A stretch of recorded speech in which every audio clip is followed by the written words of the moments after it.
Welcome to the Practice Podcast, a show created by lawyers to help lawyers in life and business without all the complicated lawyer language. Let's welcome Bast Amron founders and your hosts, Jeff Bast and Brett Amron. Hi, Brett. Hi, Jeff. Are we on? Are we recording? Is this on? Is this thing on? So Brett just got back from Whistler, huh? You knew it. Yeah, he's already shaking his head. I just want you to tell the audience what you did in Whistler, please. I participated in an endurance event called 29029.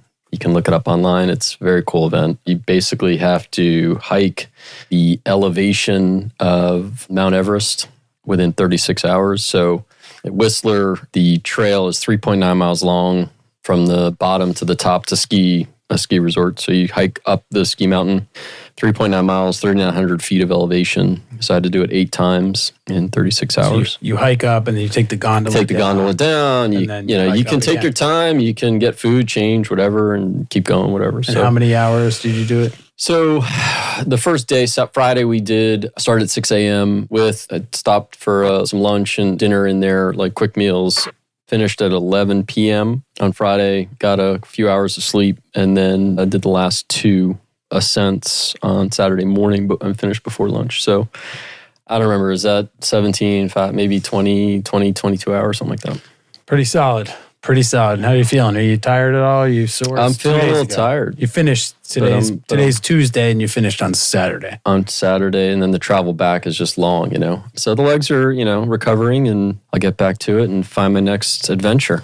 Yeah, you want to our guest wants to jump in. When we were in Whistler, the gondola also went up, so I guess they changed it. It did go up, and so spectators, if they want, can go to the top of the mountain. He pays for this abuse. So wow, very impressive. Just yet another example of how my partner is just a badass. But we're here today to. I can't agree more. We're here to welcome a very special guest. Yeah, change that nice. Yeah, I said nice, but I don't. Yeah, nice. We'll leave that for the end. I feel like we could do better. Yeah, he's special. Now, me being here though, you're officially out of guests. You're not. You're basically telling the audience that's right. It. This might be our final episode. All right, if it even airs. You're not supposed to speak until we introduce I'm not you, speaking. So, speak until spoken to. I won't say that's a word. Right. Our guest today, if you don't recognize the voice, is Stephen Klitzner. Steve is a Miami attorney who his practice is exclusively in the area of IRS problem resolution. So he is a tax attorney, but not just any tax attorney. In 2021, Steve was appointed to a 3-year term with the IRS's Service Advisory Council. It's the Internal Revenue Service Advisory Council. So I guess it's the IRS's Advisory Council. Correct. How many more ways can we say that? The IRSAC, can we call it IRSAC? Yes. The IRSAC presents an annual report of recommendations to the commissioner of the IRS, and it proposes enhancement to IRS operations and recommends administrative and policy changes to improve taxpayer service, compliance, and tax administration. He serves as the chair of the Small Business Self-Employed subgroup. He's also a charter member of the American Society of Tax Problem Solvers. He's a member of its Continuing Professional Education Committee and a recipient of the organization's Top Practitioner Award. He's a member of the advisory board and a consulting member of the Tax Freedom Institute, an association of tax professionals in the defense of taxpayer rights. And he frequently lectures around the country teaching attorneys, CPAs, and even enrolled IRS agents in the areas of collections, audits, and appeals. So this is a tax attorney who sometimes teaches the IRS how to do their job. So welcome, Steve. Well, thanks. Boy, ChatGPT really can do a good job on anybody. Yeah. Yeah, it's great to be here. I listen to you guys. And you listen to us on the podcast, or you just in general? I listen to the podcast. You guys are entertaining and funny, and you have great dynamics together. Those stories you tell about your days on Saturday Night Live, priceless. I love it. Wrong podcast. Yeah. Exactly. Oh. Yeah. Right. Yeah, that's good. Right. I like that. That is good. Steve, so tell us, how'd you become a tax attorney? First, how'd you become an attorney? I know we know you went to law school, but was that always part of your journey? No, you know what? When I was a junior in college, where'd you go to school? Way back, University of Miami. I was just getting along. I didn't care about my grades. I didn't know. I was actually wanted to be a sportscaster because I was the sports director of WVUM, and I would do baseball games and football games on the radio. And this was a time ESPN was starting, so it was kind of a good time to get into the business. But I had met my future wife, and I really didn't want to go around the country working at little TV and radio stations. So one day in my junior year, I just decided I am going to become a lawyer, which meant I had to get my grades up. So from that moment on, I got all A's. I was able to get my grades up to the point where incredibly the University of Miami let me in. So you were going to be a sportscaster, and then you just decided, instead I'll be a lawyer. Like, were there other options, or you just that was about it. Or I could just stay in school forever, I guess. But I just decided I wasn't going to do the sportscasting thing. I wasn't going to go around the country, or like some other guys I know, and work at these little stations. And I was going to stay here. So I just decided I might as well go to law school. That'll kill another 3 years. Okay, so it was a delay tactic. Yeah. Got Excellent. And then at some point, when you graduated law school, did you immediately go into the tax practice, or did you do something else? No. I ran into somebody at the courthouse. I was in law school, and it was a friend of mine. I said, I'm looking for a job. He goes, well, what kind of law do you want to do? And I remember saying, I heard personal injury work is easy. And just then, a guy comes by, grabs him, introduces me. And that's where I worked for the next 14 years doing personal injury work. So you said personal injury, and a lawyer was walking by and hired you from that. Well, no, I had to go in for the interview. Right, but it ended up hiring you from that interaction. Yeah, and he said 3 things to me at the interview. I was going in for a law clerk right then. I was still in school. And I remember he said 3 things to me that stuck with me. First, he said, I don't know why, but I'm hiring you. And that for the next 14 years always resonated with me. It wasn't necessarily a positive thing. And then he said, I like that you said, when I said about pay, you said $10 an hour, I'll give you $4. And I thought to myself, I was offering them $10 an hour. So I thought they're paying me. This is even better. And then he said something else. He said, every day we wear a suit. We don't necessarily wear the jacket. We have the jacket. We wear a tie every day. And he said, can you start tomorrow? And the next day was a Saturday. So I said, sure. I come in. I'm wearing my 3-piece suit. I only had 2 suits. I was wearing my other suit. And they were wearing jeans and shorts and T-shirts. I said, no, you idiot, on the weekdays. So from that point, even when I left the firm, I never went to my office without a tie until the pandemic. And now it's still weird for me when I go in. I usually work out of the house. Right. My staff goes in. But even today, I'm not wearing a tie. And it's strange for me during a work day not wearing a tie.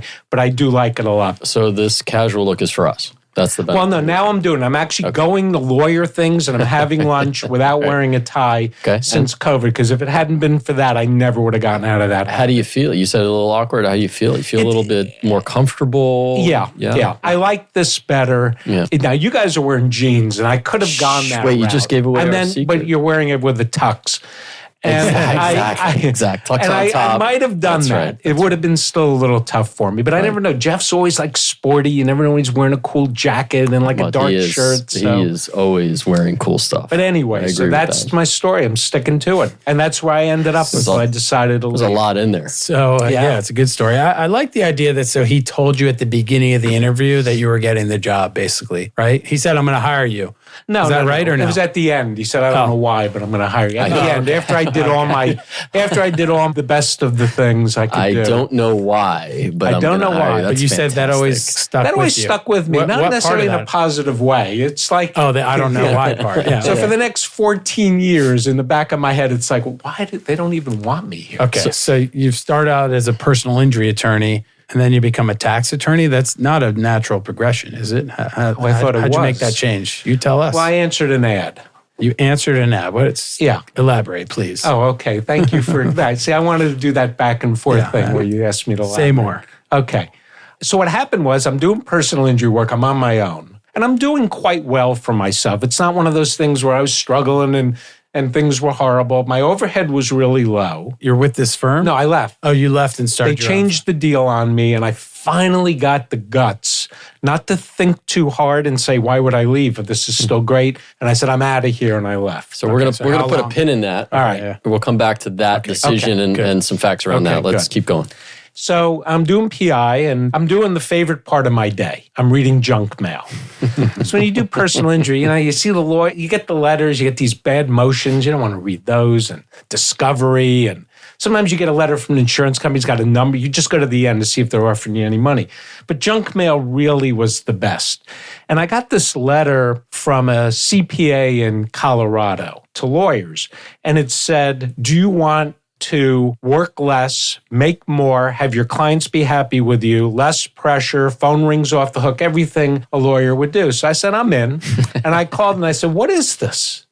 He says, it's representing people against the IRS. And something happened then. I don't know what it was. And I just decided to do it. You know, sometimes you make some big decisions in your life. And looking back, it's like, why would I do that? But for something told me to do it. I even called my brother, who's a personal injury lawyer in Fort Lauderdale. I said, Jay, I'm going to start representing people against the IRS. And he said, do you even know what IRS stands for?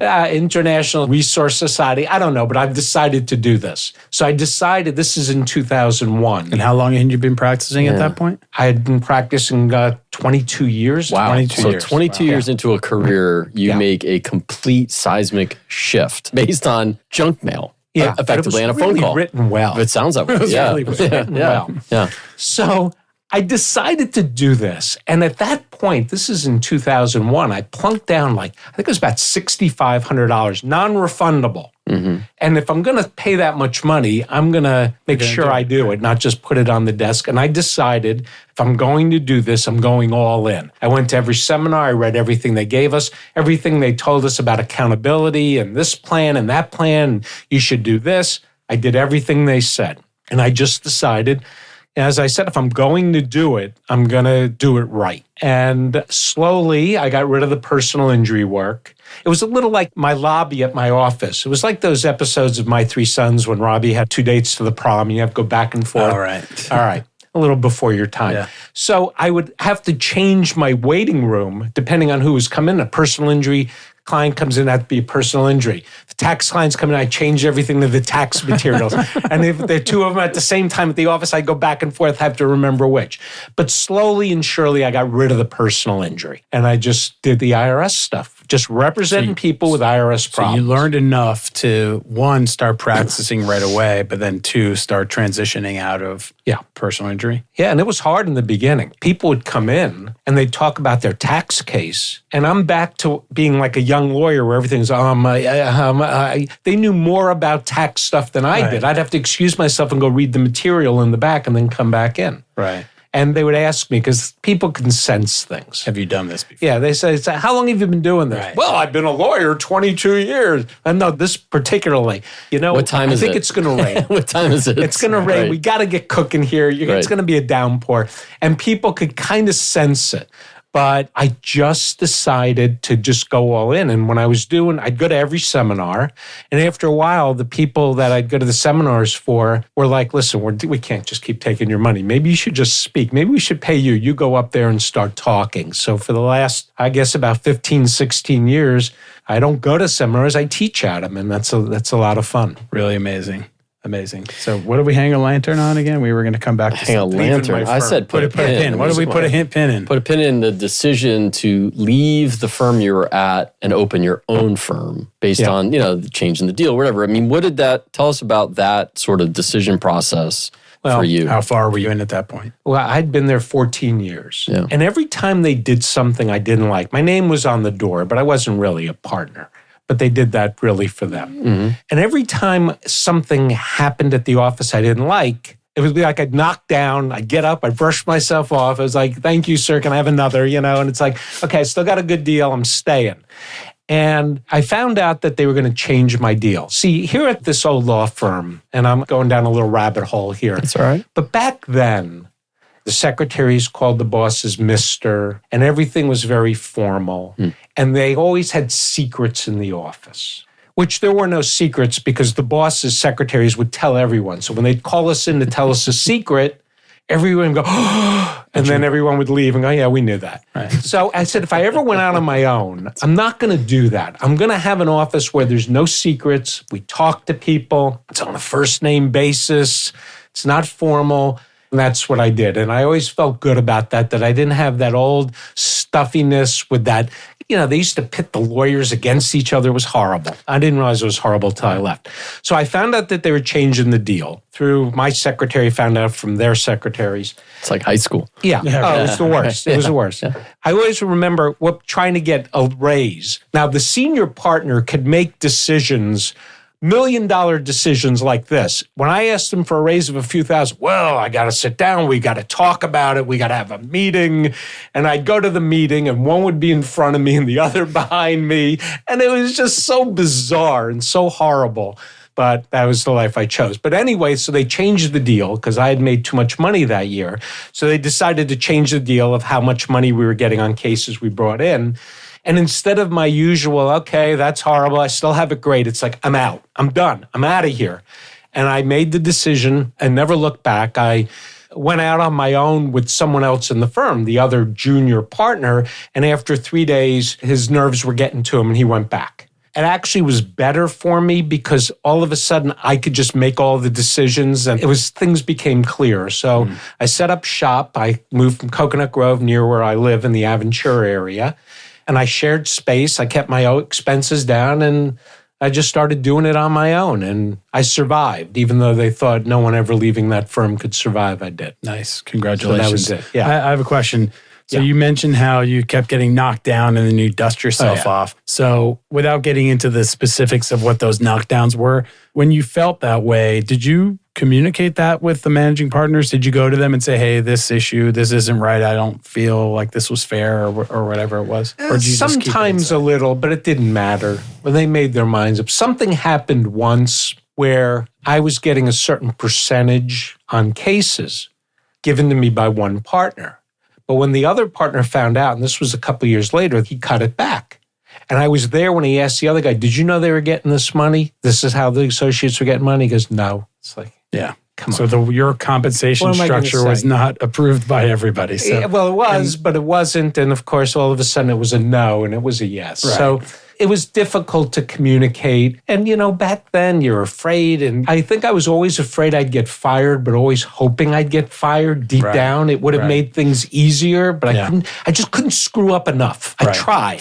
I just couldn't be bad. Right. Now, I ask that because I think sometimes employees that have an issue don't voice the concern, they just leave rather than voicing the concern. So I was curious if you felt unheard. One year they changed the medical on us. So we went from a nice plan to like a HMO where you had to go to somebody that they didn't have to have doctor in front of their name. It was the worst plan in the world.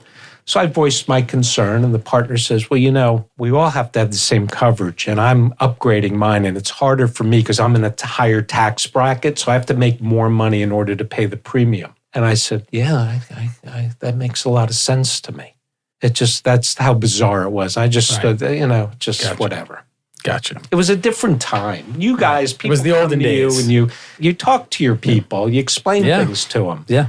Back then, it wasn't like that. Right. Gotcha. All right. So let's talk about the tax practice. What does that mean? You're a tax attorney.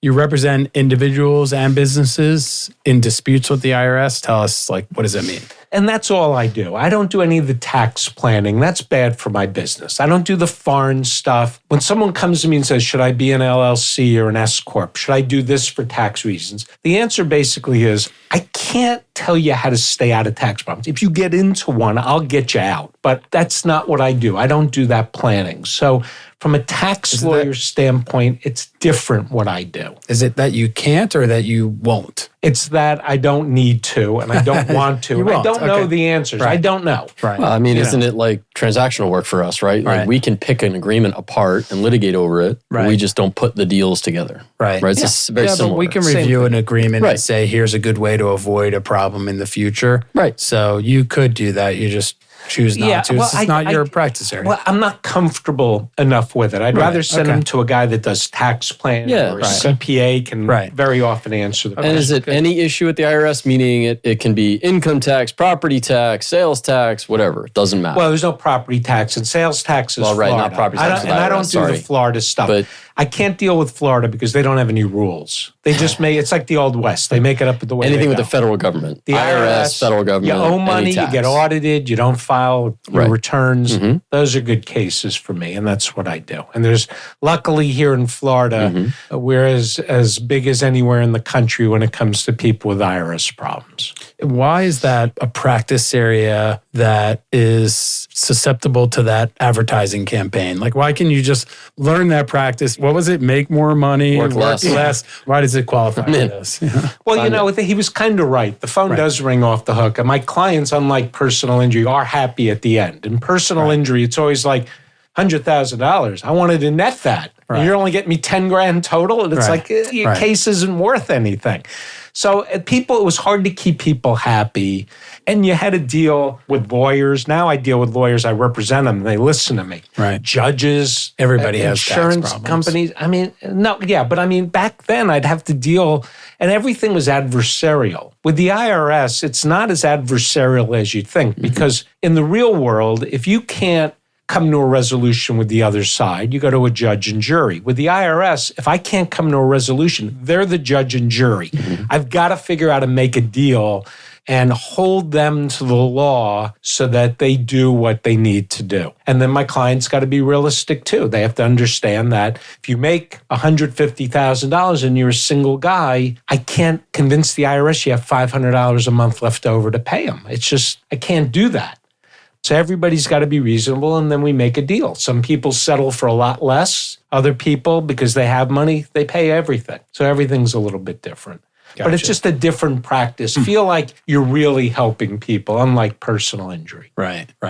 I guess the other thing is if people owe taxes, that means they made money, right? I mean, generally your clients are making money, so they're enough that they owe taxes. Well, yeah, sometimes it's kind of a phantom type income, or for whatever reason, they didn't really make it. But for the most part, they owe the money and they need to be somewhat accountable. I understand the reasons, but they've got to look, I owe it, let's move on from here, and then I can help them. Got it. And I guess the other feature that I like about your practice is the same adversary every time. So it might be a different person, but you have the same adversary every time. It's the IRS. Yeah, and it's the same boss. I mean, the higher up I go, everyone's got the same boss at the top if I have to elevate it. Right. So that does make it good. So you have a sense of, not only do you have a sense of the law and the guidelines, but you have a sense of how the person on the other side is going to be looking at the dispute. You have to understand how the other side thinks. Right. And you have to understand why they think things. And you can't just discount things and say, well, that's ridiculous, until you understand where they're coming from, and then you can attack that. Right. Yeah. And it's been good. I've been really good at being very nice, not getting mad, not getting upset. That's not the answer. I just try to get along as best I can. Sometimes I have to bite my lip. It's like bloody at the end of a conversation. But for the most part, I've got to find a way to get along with them. Right. Well, I like how you said it's not as adversarial as one might think, right? I mean, typically, if you're in a tax situation and the IRS is coming after you for taxes that are owed, some people just think, oh my God, they're attacking me. It's going to be adversarial. But it seems like you, obviously, over the number of years you've been doing this, you have the credibility of those on the other side, the IRS, to go in and say, okay, here's what we're going to present to you. Here are the issues. Here's where I think my clients are right and where they're going to pay. Right? I mean, there has to be some give and take there. Yeah. And, if we have somebody new, and most of the new people I know, because when they've hired new people, they bring me downtown to kind of train them for like an hour and tell them things from our standpoint. But when I'm dealing with someone that doesn't know me at the IRS, I disarm them right away. I'll say, for instance, if it's a collection case, I'll say, okay, look, and he's got to file these returns. There's nothing we can do if he doesn't get these returns filed. We got to get up to date. I'll get you the financials. I'm going to get you this. I'm going to get you that. And then we'll figure out a way to get this resolved. And when they know you're on board and you know what needs to be done, then they can sit back and go bother somebody else. They can be bullies. And if somebody pushes back a little bit or shows them they know what they're doing, they just pick on somebody else. They never run out of clients. They have like the best business in the world. They don't get enough money from one guy. They got another guy standing by. Right. Yeah. Yeah, I like that. Because to me, what you're doing, you said you disarm them, but really what you're doing is identifying common ground. Yeah. Like, I know that this is what you need and I'm going to work to get you that. Because I imagine that they know that in cases where you're not on the other side, it's difficult. It's the same reason why we like to have sophisticated counsel on the other side who understands, especially in like the bankruptcy practice, which is a smaller community. To have someone who knows the law on the other side is actually helpful to us because we both know where it ends up, most likely within some parameters. Yeah, there's no question. You don't want to deal with somebody dumb that doesn't know what they're doing, that can't make decisions. You want somebody that's seasoned and know what they want to do. Then you can cut to the chase and resolve it because they know what needs to be done. Are you getting involved in any of the PPP or ERC issues? Yeah, and the ERC now is a big thing with the audits because now you have these companies. The IRS is onto it. They've stopped processing it. Yeah, the article just came out that they froze the program. Can we say what those things are for anyone that doesn't know? Yeah, the earned retention credit. What happened is people go to their CPAs. Businesses go to their CPAs. Their CPAs look at it, and sometimes they're wrong, but often they'll say, look, you don't really qualify. So now you see companies advertising on TV. You have Ty Burrell from Modern Family on there going, if someone turned you down and said you can't do ERC, call us. Well, first of all, I would have gotten Ed O'Neill or Sophia Vergara's. All right, he's all right, but he's not the best there. Julie Bowen would have been terrible. But he's basically saying, if you are not qualified, we will scam and do it. So the IRS stopped. In the last several months, and this program's been going on for a few years, they've gotten, out of all of the submissions they've gotten, 15% of them have come in the last few months since these companies came into existence. So basically, are they scams? Well, I don't know that they've ever said anyone doesn't qualify. Right. So they're just freezing the program right now to sort of figure out what's going on. The article I read said that they had budgeted about $85 billion for the program, for the ERC program, and they've already had like over $220 billion requests. Wow. Yeah.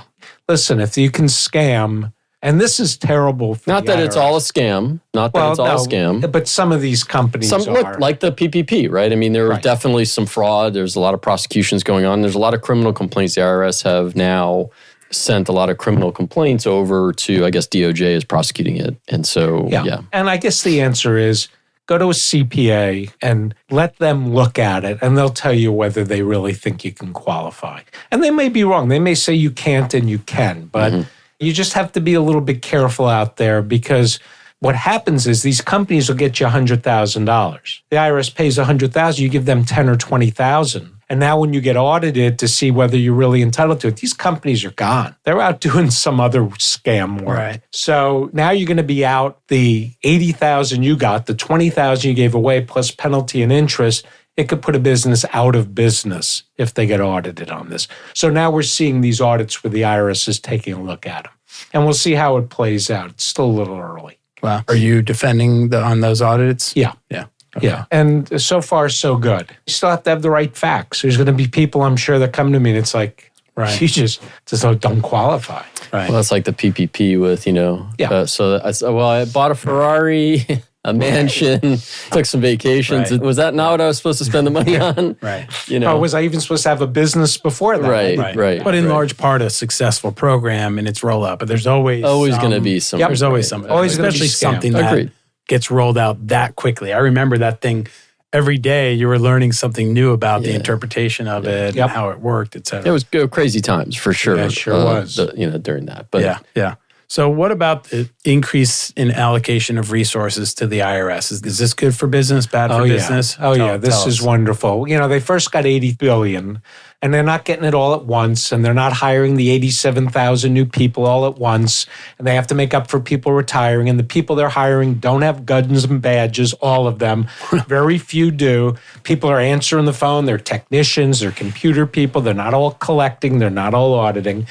And the $80 billion's been cut to 60, but the IRS is still happy about that.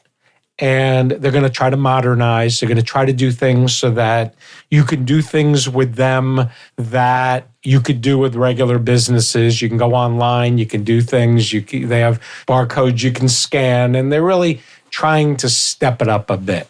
Right. They're actually introducing a new letter that really, I think for the first time ever, doesn't threaten that we're going to levy you if you don't answer, and it doesn't give you a time period. It basically says, look, we know you owe the money. We're here. Scan this code, scan that. You may be able to do this. You may be able to do that. It'll be interesting to see how many people react without being threatened. Right. Not a lot. So you support the increased resources to the IRS. It's good for business. It's good for your business, but as a taxpayer, are you in support of it as well? Objection leading. No, I think it's better. I think having an antiquated Internal Revenue Service is not beneficial to us as a country or as taxpayers. And if you're a politician, it's great when you come in and say, we're going to get rid of the IRS. It's like, well, then who's going to collect? Well, we'll have an agency that. Isn't that the IRS that's going to do it? Right. Somebody's got to collect. Well, you just need one person, right? One dude. That's true. Who can manage the bank account, right? Yeah. That's it. And they can't really just start over. They can't just give everyone freedom. You hear about the Fresh Start program on the radio ads and TV ads. But they haven't changed the Fresh Start program since 2012. It's been around. It's not a limited time only. But it doesn't allow you to come out of your office and say, I want a fresh start, and you don't owe any money. It doesn't work that way. Right. But behind closed doors, I'm told that Congress doesn't have as much problems with the IRS as they do when they're being interviewed. Sure. They get it. They talk to them. They know what they need to do. But then they get out there, and for the soundbite, it's like, we got to get rid of these people. They're the worst. Vote for me. Right. Sure. And a lot of voters would say, yeah, get rid of the IRS. They're terrible because they collect money from me and I don't want to pay them. But they're the only agency that collects money for the government. Right. And for every dollar that they spend, and we always hear different numbers on this, whether it's $7, $12, $4, that's how much they get back. So why not give them more money to collect more money from people who actually owe them money? Right. And if you don't like the way the tax code is written, then Congress has to revise the tax code. Right. Those are two separate things. Correct. Yeah. Correct.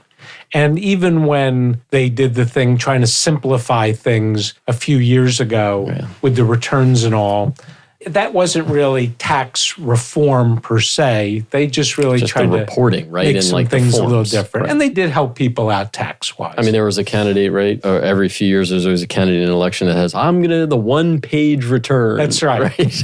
Yeah, and they tried it. They did it for 1 year. Yeah. But because it was one page, they have all these schedules attached to it explaining what was on the one page. It doesn't work. You can't just fill out a postcard and all of a sudden people are like, well, I wasn't going to pay before. But if I just have to fill out this postcard and pay, I'm all in. Where do I sign up? It doesn't work that way. Yeah. Well, this is good. Wait, are we talking about how we met? Do you want to tell us how we met? That. Tell us how we met. Because you were wrong, and I remember. Telling me how we met? Part two of the podcast. I think we may split these. So we might just cut it off. We might. It'll happen. So our good friend Dave Lorenzo introduced us. You were going out on your own. So it was, what year was that? 2008. Oh, was it that long ago? 2008, yeah. And I didn't realize the real reason he was introducing, not because you're doing bankruptcy and I'm doing tax work, it's because you guys are both in BNI, and then you can get your one-on-one report, and you can report your referral, and it looked real good. You mean I didn't know it at the time. BNI/cult. That's right. That's right.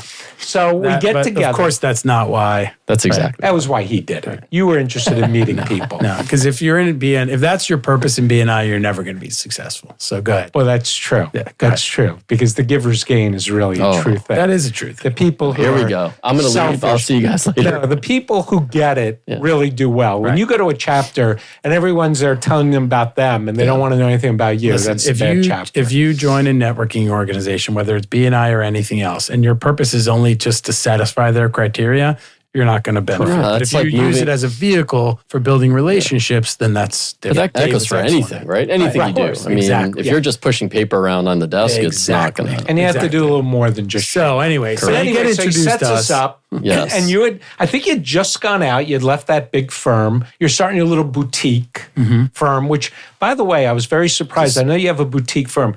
When I came here in the lobby, I expected like a rack of women's clothes. I was going to get my wife a hat. Boutique. But I very well done. Nothing. Very well done. Better than this. Good bridge. No, this is the best I got. You are better than that. We don't have. Wait, where's the sound check? No, I don't get the boutique law firm thing. I don't get the boutique law firm. Okay, Anyway, so we're there, and I hear your story, and it was going on and on. I was very impressed. I remember thinking when I left, this guy's never going to make it. He's going to crash and burn. But you know what? Let me say something. I was wrong. I'm not afraid to admit it. You really became a big shot. You have a very well-respected firm. It's people all in South Florida with this guy. Yeah. Well, that's a big thing. Right, but go ahead. But tell me about that. Do we have a minute for that? The partnership thing. I tried it for a year. It was horrible. Before we go down that path, can I go back for a second? Yes. Why did you think he was going to crash? Yeah. No. What? Yeah, what gave you that? I will tell you this. Now, I was very impressed with him, but I did sense a little bit of nervousness. Sure. Was there, because you seem confident, you seem very knowledgeable, you're going out on your own, and I kind of just remember sensing a little, I knew you were going to make it, but I just sensed that, this was uncharted territory for you. Yeah, sure. Was I nervous? Of course. I never felt like failure was even, part of the calculus. I really never was afraid of failure, which is maybe that's naive of me or was naive of me, but I was nervous. I'm nervous today. I think to me, we've heard this. The time to be nervous is when you're not nervous. You're always nervous about the next steps, I think. So yes, I was nervous. But you're saying I came across in our lunch? No. I sensed you were confident. Right. I knew you knew your stuff. I knew you were going to make it. I always root for lawyers going out on their own and making, especially starting a firm and really building it up. But I did detect, I could see this was uncharted territory for you completely. Sure. This is a big step. When you grow up in big law, you never have to do so many things. It's one of the luxuries of big law. You just sit at your desk and the phone rings and there's a client on the other side, and it's just, that's how it works. And at a good firm, it's, you have a constant stream of clients and you don't have to worry about who's paying the bills and hiring and firing, it's just you practice law and it couldn't be, not that it's easy, but the logistics are completely out of the picture. I remember. And so I knew nothing about expenses. All I knew is I got paid every week and I got more money if I brought in Exactly. cases. Starting my own practice, I didn't appreciate until I was starting into it that, wow, I have to do all of this. There's a lot to it that more than just practicing law or getting a client and collecting the money. That's just one little piece of it. So, but what was the plan? Was the plan to be small, get big? Was there a plan in the beginning? I don't think I had a plan in terms of getting big or small. I just thought I could start my own shop and I thought I could have some fun and build something. I just didn't know what I was building. And then I met this guy. And we had met before I started, but then we started talking and, working through issues as we were both going along on our solo practices and started collaborating a little bit more. And then we realized, hey, together, this is, we're so much better. Still risky. 1 and 1 and 1 is 3. I had a partner for a year and we had a great time. We just didn't make any money. And he was doing real estate. I was doing personal injury. It just didn't gel. We spent way too much money, but we had a great time for a year. And when we broke up, a friend of mine who has a partner, he says, see, this was your problem. You should have gone in with a partner who's your friend, like me and my close friend, and we're partners. And then 2 years later, they had a horrible breakup. So that's the big thing. It's that partnership thing, which can be that dynamic. You just don't know until you get into it. But in your case, it's worked great, right? Yeah. If you go deep enough into the practice archive, you'll hear we've had some episodes where we talk about, the benefits of partnership and the strength of, what makes a good partnership. But I think it boils down to the number one factor is trust. If you have a partner, you have to just trust him or her.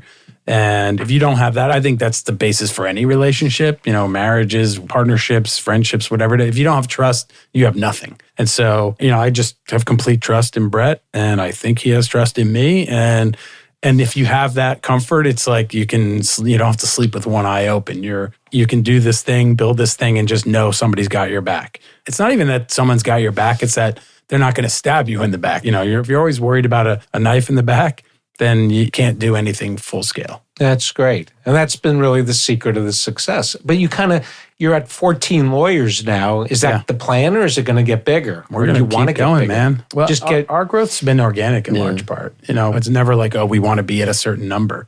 It's always been, do we have a need? Are we anticipating growth? We try to think about our future, what's happening in our practice, what's on the horizon, what are our needs? And we never want to be hiring out of desperation. You don't want to hire because you need 12 people, because that's how mistakes happen. So that's good. Yeah, you have something to be proud of. People in South Florida know the Bass Amron name. And like I told you beforehand, I'll talk to a bankruptcy lawyer. I go, Bass Amron? Oh, yeah, I work with them all the time. I guess it's something you might give them that's too small or they refer something to you that they can't handle. Yeah. The thing with that practice is it's not like A typical litigation case is plaintiff defendant, two parties, two lawyers. And in a Chapter 11 bankruptcy, there's lawyers for the creditors, there's lawyers for committee, someone who's buying assets, litigation targets. There's just a big case can employ tons of attorneys. So there's lots of opportunities for us to refer work. And that's why it's important to be not only competent, but likable and out there and return the favor whenever you can. So yeah, you got it's to been fun. Your own podcast to talk about it. Well, listen, you guys have been great today. Idea. It's been a great show. Thanks for coming, Steve.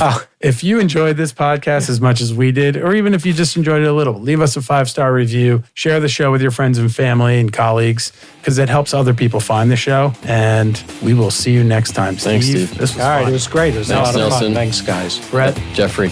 I love the interview at the end there. We're going to bring Steve back to co-host. Yeah, that's a good idea.